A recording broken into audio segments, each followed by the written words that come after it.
தொகுதி மறுவரையறைக்கு அனைத்து கட்சி கூட்டம், முதல்ல இவங்க கூட்டக்கூடிய அனைத்து கட்சி கூட்டம். ஃபர்ஸ்ட் டைம் இதுக்கு ஒரு ஆல் இண்டியா பார்ட்டி கூட்டுக்கு அனைத்து கட்சி கூட்டத்தை கூட்டுருக்காங்க. இதுக்காச்சும் தலைமை தாங்குவாங்களா? இதையாச்சும் மத்திய அரசு அவங்க எதிர்த்து பேசும்.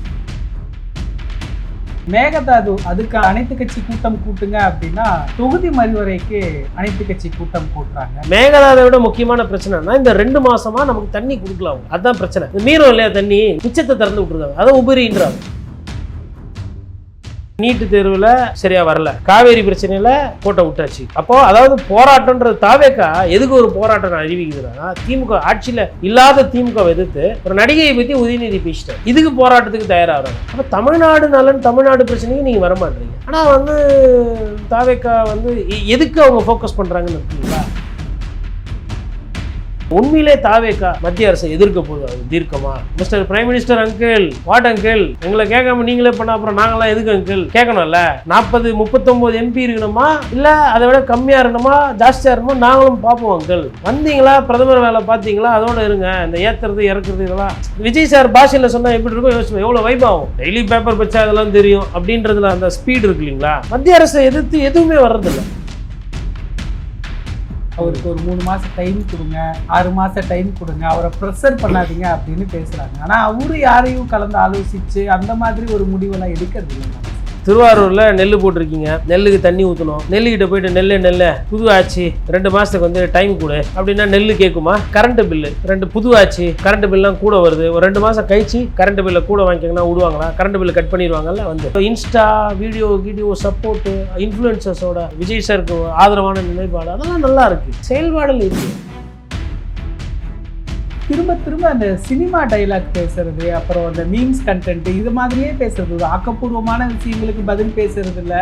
சினிமா பஞ்சு டைலாக் பேசி அது மனப்படம் ஆகிடுச்சு. சாதாரணமாக பேசணும்னா பேச மாட்டாரு. பாருங்களேன், அப்படியே இருக்கிறாங்க சட்டமன்றத்தில். முதலமைச்சர்கிட்ட அதாவது அவரு சாரி கேட்டப்போ சாரி எல்லாம் வேணாம், நீங்க அது கூட கேட்கலையே, பதிலே வரலையே, ரியாக்ஷன் எங்க? திமுக காரர் சம்பாதிக்காம தாவேகா காரர் சம்பாதிக்கிறதா மாற்றமா?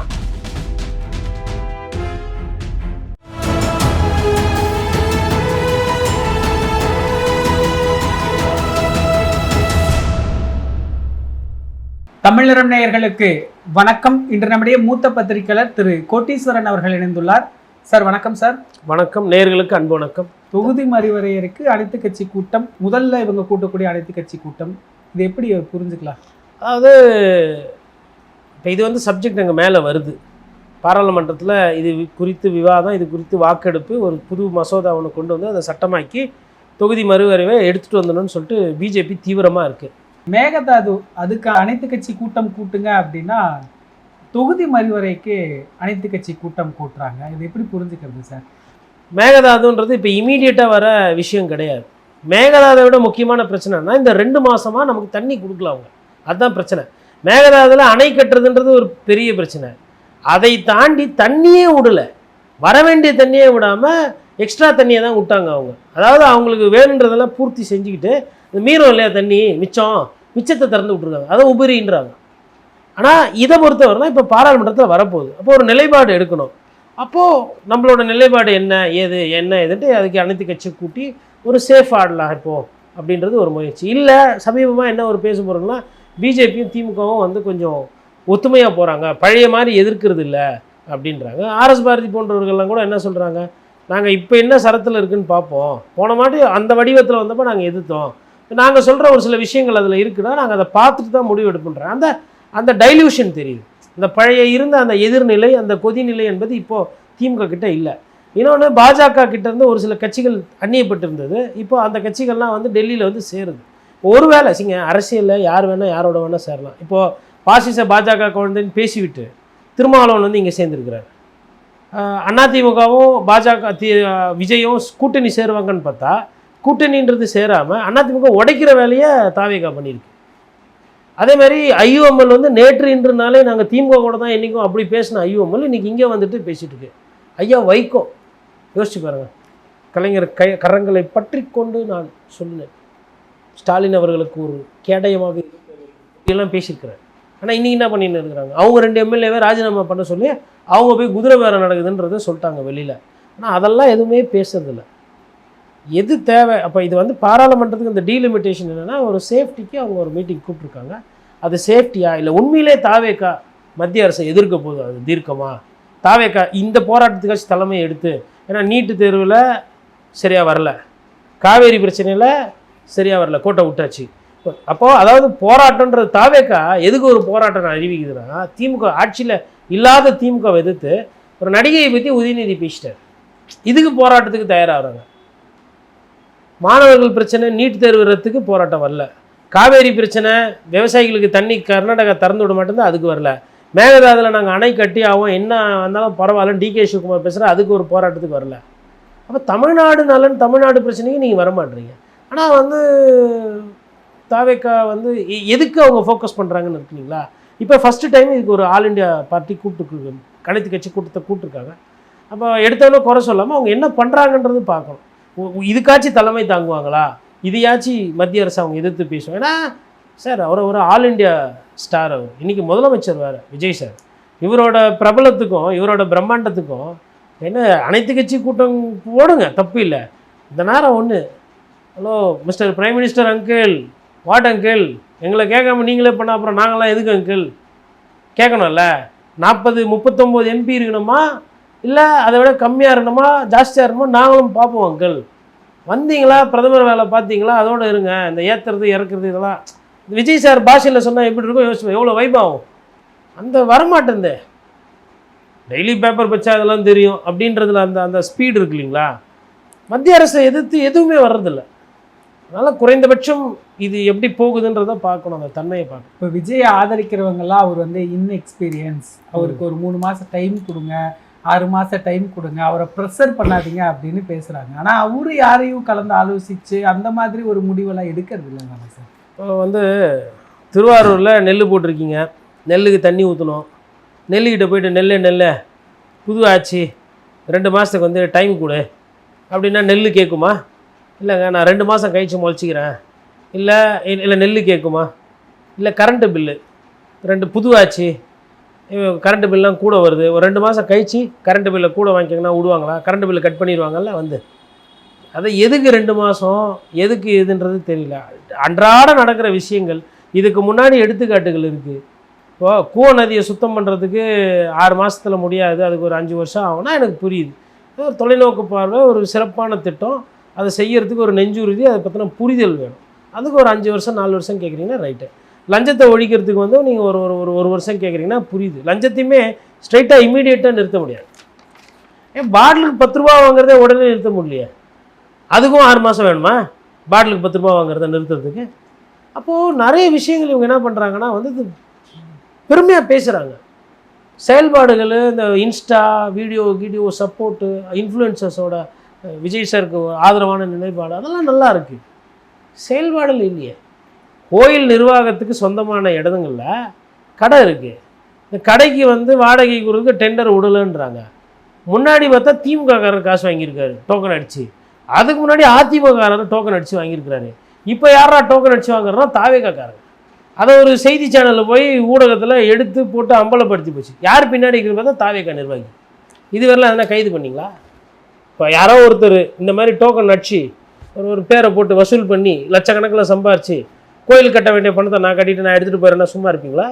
வேறு யாருன்னா பண்ணால் இது இப்போ நான் இருக்கிறேன், நான் போயிட்டு இதில் வந்துட்டு ஒரு எக்மோர் மியூசியம் இருக்குது, மியூசியத்தில் போய்ட்டு என் பேரை போட்டு நானே மியூசியம் வண்டிக்கு 50 ரூபா அப்படின்ட்டு போட்டு அங்கே வரேன், வண்டிக்கெலாம் வசூல் பண்ணுறேன்.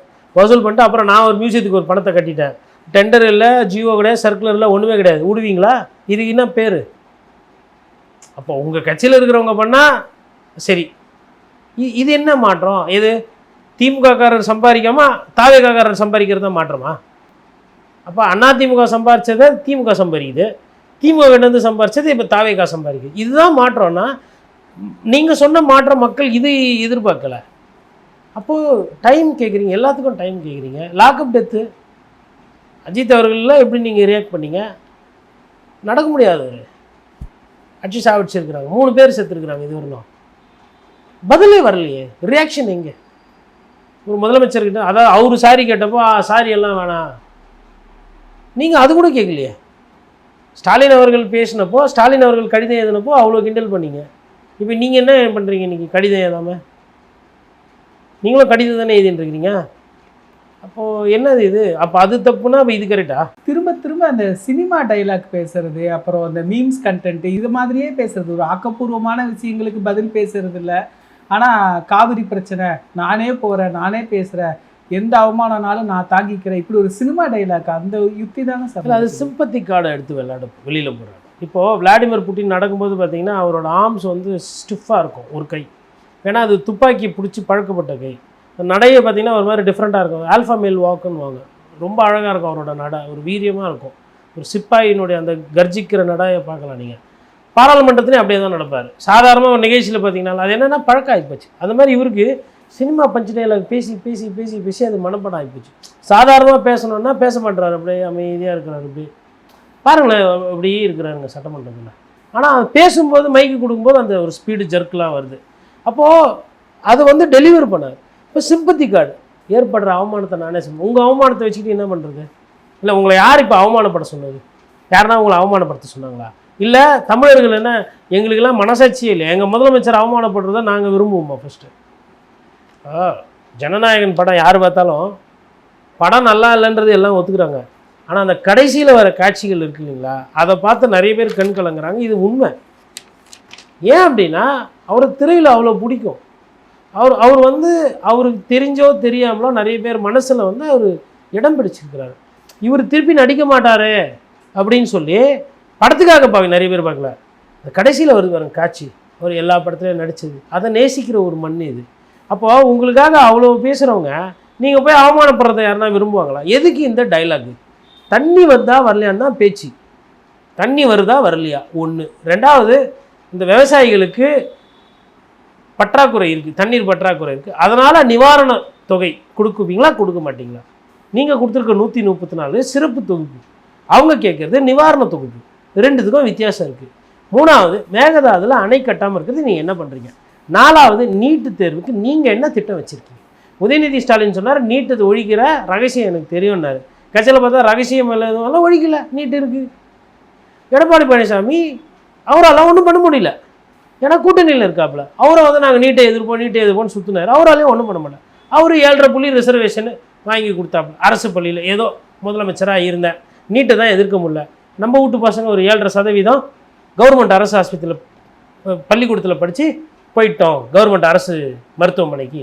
ஏதோ ஒன்று மொத்தமாக வராத இடத்துல ஏதோ சில்லறையாக வந்துச்சு. திமுக பீரியடில் எதிரில் பிஜேபி, இங்கே இது. ஒருவேளை காங்கிரஸ் ஆட்சியில் வந்தால் கூட்டணியில் மேபி அவங்க ரத்து வாங்கி கொடுத்துருப்பாங்க பாராளுமன்றம். இப்போ ஐயா ஆதவர்ஜுனா அது சொல்கிறது தான். ஆனால் இப்போ நீங்கள் என்ன சொல்ல போகிறீங்க? நாங்கள் வந்து எதிர்ப்போம், போராடுவோம், கேள்வி கேட்டேன்னு. இப்போ என்ன சொல்கிறீங்க? அறிவுக்கிட்ட பாடகர் அறிவு தம்பியை கூப்பிட்டு, தம்பிக்கு அன்றைக்கும் அறிவு ஜாஸ்தி தான், இன்றைக்கும் அறிவு ஜாஸ்தி தான், அதனால தான் கேள்வி கேட்குறாப்புல. தம்பிக்கிட்ட என்ன சொல்கிறீங்க? பாராளுமன்றத்தில் நம்பர் வேணும்ப்பா, அது இல்லைன்னா கஷ்டம்ப்பா. ஏன் இது அப்போ தெரியலையா? பாராளுமன்றத்தில் திமுகவுக்கு நம்பர் இல்லை, ஆட்சியில் வந்து மோடி இருக்கிறாரு, ராகுல் காந்தி இல்லை, தெரியாதா? அப்போது நிறைய விஷயம் தெரிஞ்சிருக்கு. ஆனால் பாதியை மறைச்சிட்டு மீதி பாதியை பிரச்சாரமாக பண்ணி கொண்டு போகிற அந்த நடைமுறை இருக்கு இல்லைங்களா, அதுக்கு பஞ்சு டைலாக தான் போட்டு பண்ண முடியும், ஃபேக்ட்ஸ் பேச முடியாது. ஃபேக்ட்ஸ் பேசுனீங்கன்னா நீங்கள் எக்ஸ்போஸ் ஆவீங்க. இப்போ உதயநிதி பண்ணார் பாருங்க கிளாஸில், பேரவைத் தலைவர் இவர் சிறப்பு தொகுதி பற்றி பேசுகிறாரு, சிறப்பு நிதி பற்றி. அவங்க வந்து வறுமையாகி போச்சு, நிதி பற்றாக்குறை, சேதாரத்துக்கு உண்டான தொகுப்பு கேட்குறாங்க, ரெண்டுத்துக்கும் வித்தியாசம் இருக்குன்றாரு. இன்றைக்கி இத்தனைக்கும் போராட்டம், விவசாயிகள் சங்கங்கள் வந்து போராட்டத்தை அறிவித்து அங்கங்கே பண்ணுறாங்க, தொடர்ந்து பண்ண போகிறேன்றாங்க. அவங்க இந்த 2 மாதமாக எது அங்கே விவசாயி போராட்டம். இப்போ அமைச்சர்கள்ட்ட ஆதாரம் கேட்டால் ஒவ்வொரு அமைச்சராக எந்திரிச்சு பதில் சொல்கிறது, ஒவ்வொரு மீம்ஸ், அந்த பதில் வந்து ஒரு மீம்ஸாக போடலாம் அப்படிங்கிற மாதிரி தானே சார் இருக்குது. இப்போ பார்ட்டி ஃபண்டுக்கே ஆதாரம் கேட்குறாங்க, இவங்க வந்து இடியில் இருக்குது அப்படிங்கிறாங்க. இடியில் இருக்கிறது எப்படி ஆதாரமாகும்? அது குற்றச்சாட்டு தானே. இல்லை, நான் என்ன சொல்கிறேன்னா, பார்ட்டி ஃபண்டுன்னு சொல்கிறத விட அதை பற்றி பேசாமல் நடவடிக்கை எடுத்து கைது செய்யப்பட்டோ இல்லை கோர்ட்டில் ஆணை வாங்கியோ இல்லை கைது இல்லாமல் கோர்ட்டில் தண்டனை பண்ணி வாங்கி கொடுக்குறது தானே ஒரு கட்சிக்கு அழகாக இருக்கும். தொடர்ந்து ஐயா ஆதவர்ஜுனா எடுக்கக்கூடிய அந்த பிரச்சனை வந்து இல்லை, மற்ற அமைச்சர்கள் இப்போ பேசுகிறது பார்ட்டி ஃபண்டு ஒன்றும் பிரச்சனை இல்லை. ஐயா ஆதவர்ஜுனாக்கு இது ஏன் வந்து இது சர்ச்சையாகுது, பார்ட்டி ஃபண்ட் பிரச்சனையாகுதுன்னா, இந்த ரகசியங்கள் இல்லை இந்த விஷயங்கள் எல்லாம் ஐயா ஆதவர்ஜுனாக்கு தெரியும். அவர் அந்த காலத்தில் திமுகலையும் விசிகாலையும் இருந்தவர், அவருக்கு தெரிஞ்ச விஷயம், அவருக்கே நிறைய விஷயம் தெரிஞ்சிருக்கும் போல தெரியுது. அவர்கிட்டே கேட்டுக்கலாம் எக்ஸ்போஸ் பண்ணுறதுன்னா. ஏன் இதெல்லாம் வருதுன்னா சரி நிறைய விஷயம். அதாவது இன்றைக்கி வந்து இவங்க என்ன சொல்கிறாங்க, அதான் ரகுபதி சொல்கிறாரு, நிறைய பேர் இந்த தொட்டா விட மாட்டேன் விட்டவனை விட மாட்டேன்றது தான் இப்போ அங்கே இருக்கிறாங்க எல்லாம் அப்படின்றாங்க. அப்போ இப்போ போகிற போக்கு பார்த்தா என்ன சொல்லுவாங்கன்னா, திமுகவும் அதிமுகவும் நாங்கள் வந்து அந்த கட்சியில் தான் அதிகமாக எங்களை விட ஊழல்வாதிகள் இருக்கிறாங்க, ஊழல் குற்றச்சாட்டு இருக்காங்க, ஒரு லிஸ்ட்டு பெருசாக எடுக்கணும். ஏன்னா நிறைய பேர் தொடர்ந்து சேர்த்துக்கிட்டே இருக்கிறாங்க. இப்போ நாளைக்கு வந்து இப்போ யாரோ ஒரு இப்போ கரூர் விஜயபாஸ்கரோ இல்லை எம்ஆர் விஜயபாஸ்கரோ ஏதோ ஒரு கேஸில் ஒரு கன்விக்ஷன் வருதுன்னா நீங்கள் என்ன சொல்வீங்க? தாவேக்கால இவங்களெல்லாம் சேர்த்து வச்சுக்கிட்டு. ஏன்னா இப்போ நான் சொல்கிறேன், அது வந்து தாவேக்கால இருந்தப்போ அவங்க ஊழல் பண்ணல. அப்போது நான் எப்படி புரிஞ்சுக்கிறேன்னா, எந்த கட்சியில் யார் ஊழல் பண்ணாங்க இல்லை ஊழல் குற்றச்சாட்டு தான் நம்ம சேர்த்துக்குருவோம். மாட்டிக்கிட்டால் இப்படி ஒரு விளக்கம் இல்லைனா இல்லை எங்கள் கட்சிக்கு வந்தபோது அவர்கள் ஊழல் பண்ணாமல் நாங்கள் தடுத்தோம். இது எப்படின்னா, ஒரு ஹாக்கி பிளேயரு ஹாக்கி விளையாடுறதுக்கு நின்று வந்துட்டு ஒரு ஃப்ளிக் ஷாட் டேஞ்சரஸாக ஆட மாட்டார், அவர் மைல்டாக தான் ஆடுவார்ன்ற மாதிரி இருக்குது கம்பேரிசன். அதனால் அரசியல் தன்மை என்பது ரொம்ப மோசமாக போயிருக்கு. சமீபத்தில் மூத்த பத்திரிகையாளர் மணி அண்ணன் கூட ஒரு பேட்டிக்கு சொன்னார், அரசியலே தெரியாத ஒரு கூட்டம் வந்து அரசியல் பண்ணிக்கிட்டு இருக்கு, அது வந்து ஒரு தொலைநோக்கு பார்வையில் அது சரியாக வரலன்ற மாதிரி. அது மாதிரி இவங்களுக்கு நிறைய விஷயங்கள் வந்து பேச அனுமதிக்க மாட்டுறாங்கங்க சட்டமன்றத்தில். அதாவது எப்படின்னா, ரொம்ப ஒரு ஏடாகோடம் பிரச்சனைனா பரவாயில்ல. அதாவது இப்போது ஒருமையில் பேசுகிறாங்க, இல்லை விஜய் சாரை குறிப்பாக பேசுகிறாங்க, இல்லை ஒரு அமைச்சரை வந்து குறிப்பாக பேசுகிறாங்க, உள்நோக்கத்தோடு பேசுகிறாங்கன்னா புரியுது. விவசாயி பிரச்சனை பேசும்போது காவேரியையும் விவசாயியும் பிரிக்க முடியாது. நீங்கள் விவசாயத்தை பிரிக்கும்போது அங்கே வந்து நெல்லுக்கு எவ்வளோ காசு வாங்கணும், கரும்புக்கு எவ்வளோ கொள்முதல் காசு கொடுக்கணுன்றதை பிரிக்க முடியாது. அப்போ விவசாய பிரச்சனை பேசுகிறோன்னா, விவசாய பிரச்சனை, விவசாயி கூலி தொழிலாளி பிரச்சனை, தண்ணி பிரச்சனை, நிலத்தடி நீர் என்ன இருக்குது, நிலம் மாசுபட்டிருக்கா இல்லையா, வாழ்வாதாரம், வேளாண்மை கூட்டுறவு கடன், கூட்டுறவில் வாங்கின காசு, டிராக்டரு தள்ளுபடி, கடன் இருக்கா இல்லையா, நெல்லுக்கு என்ன விலை கிடைக்குது, கரும்புக்கு என்ன விலை கிடைக்குது, உர தட்டுப்பாடு இருக்கா இல்லையா, பொதுப்பணித்துறை என்ன பண்ணுது, வேளாண்மைத்துறை என்ன பண்ணுது, இதெல்லாம் சேர்ந்தது தானேங்க மொத்தமாக. இதில் வந்து வெறும் மேகதாது பற்றி ஒண்டி பேசுங்க, இன்றைக்கி நீங்கள் இதை தான் பேசணுன்னா என்ன? ஏன்னா மணிக்கணக்கில் பேச போகிறாங்க. சரி, அடுத்து இது ஒண்டி தான் இருக்கா, இதுக்கப்புறம் மற்றதெல்லாம் பேசுவாங்க இல்லைங்களா? அப்போ என்னென்னா கொஞ்சமாக பேசுங்க. பேரவைத் தலைவர் வந்து இருங்க இது ஒண்டி, அதாவது இதை முடிச்சுட்டு எடுத்துகிட்டு போயிடணும். முதலமைச்சரை இந்த விஷயத்தில் பாதுகாக்கிற அந்த நடவடிக்கை இருக்கு இல்லைங்களா, ரொம்ப பாவம் கஷ்டப்பட்டு பண்ண வேண்டியதாக இருக்குது. ஏன்னா நான் நிறைய வாட்டி அடிக்கடி சொல்கிறது, அவங்ககிட்ட அந்த லேக் ஆஃப் டேலண்ட்ஸ், அந்த டேலண்ட் வந்து நிறைய இல்லை. இனிமேல்ட்டு கொடுக்குற எம்எல்ஏ சீட்ஸ்னால் கொஞ்சம், ஆனால் எக்ஸ்பீரியன்ஸஸ் சொன்னால் அவங்க 2 விஜயபாஸ்கர் சீட்டு கொடுத்து இது பண்ணுவாங்க. அது பாருங்கள், ஊழல் பிரச்சனை வரும், எப்படி வருது பாருங்கள். இதில் சார் இப்போது ஆதவர்ஜுனா அந்த பார்ட்டி ஃபண்டை பற்றி பேசுகிறாரு, உடனே அப்பாவை காணாங்கிறாரு. ஒரு முன்னாள் முதலமைச்சர், வெற்றி தோல்வி இதெல்லாம் இருக்கும், அவர் வெற்றி பெறுறது தோல்வி, அதை தாண்டி திரும்ப திரும்ப உங்கள் அப்பாவை காணோன்னு விஜய் பேசுறது, ஆதவர்ஜுனா பேசுறது, இது எப்படி பார்க்குறீங்க சார்? வரலாறுல வந்து என்ன நடக்குதோ அது திரும்பி வருங்க. History repeats it self, what goes around will come around, திரும்ப திரும்ப வரும். இப்போ இதுதான் நீங்கள் வந்து ஒரு நடைமுறையாக இதை தான் வந்து ஒரு ட்ரெண்டாக நீங்கள் செட் பண்ண போகிறீங்கன்னா நீங்கள் அரசியல் இருக்க போகிறீங்க. தாவேக்கான்ற ஒரு கட்சி அரசியல் இருக்கும்போது இதுதான் பதிலாக வரும். நீங்கள் ஒரு தரமான விமர்சனம், ஒரு இப்போ இன்றைக்கி எல்லாருமே இப்படி தானே கை வச்சு, எங்கப்பா பட்ஜெட்டில் எதையும் காணும், எங்கப்பா 2500 காணும், எங்கப்பா சிலிண்டரை காணும்னு சொல்லிட்டு இன்றைக்கி பேசுகிறாங்களா? இந்த செய்கை எங்கேருந்து வந்துச்சு? யார்கிட்டேருந்து கற்றுக்கிட்டாங்க? யார் கற்றுக் கொடுத்தது? கோட் சூட்லாம் போட்டுன்னு விமர்சனம் பண்ணுறாங்க இன்றைக்கி. வழக்கமாக இப்போ எல்லாருமே சொக்கா போட்டுன்னு ஒரு மாதிரி இது, இப்போ கோட் சூட்லாம் போட்டுன்னா அதேமாதிரி இப்போ யார்கிட்டேருந்து கற்றுக்குறாங்க? இப்போ இன்றைக்கி ரகுபதி வந்து ஒரு சில வார்த்தைகள் பயன்படுத்தார், தொட்டா விட மாட்டேன் விட்டா விட மாட்டேன் அப்படின்னா, அதாவது ஊழல் பண்ணுறவங்கள விட மாட்டேன், அப்படி மீறி ஊழல் பண்ணுவாங்க இருந்தால் என் கட்சியில் சேர்த்துக்கு பண்ணுற மாதிரி பொருள் போகுது அவர் சொல்கிறது. எங்கேருந்து கற்றுக்கிட்டார் அவர்? யார் கற்றுக் கொடுத்தது? இப்போ இதெல்லாம் வந்து திரும்பி வரும் நாளைக்கு. அப்போ இது வந்து மகனை காணும் அப்பாவை காணும். நான் என்ன கேட்குறேன்னா, ஃபஸ்ட்டு குடும்ப பிரச்சனை எது, நாட்டு பிரச்சனை எதுன்னு பிரிக்க தெரியாதா நமக்கு? நிகழ்கால அரசியல் குறித்த பல தகவல்களை பகிர்ந்து கொண்டதுக்கு நன்றிங்க சார். நன்றி. இதே போன்று நிகழ்கால அரசியலின் சாரம்சங்களை அரசியல் ஆளுமைகளின் நேர்காணல் வழியே தொடர்ந்து காண தமிழ் நிறம் வலையொலியை சப்ஸ்கிரைப் செய்யுங்கள். தங்களின் மேலான கருத்துக்களை கருத்துளை பெட்டியில் பதிவிடுங்கள். நன்றி, வணக்கம்.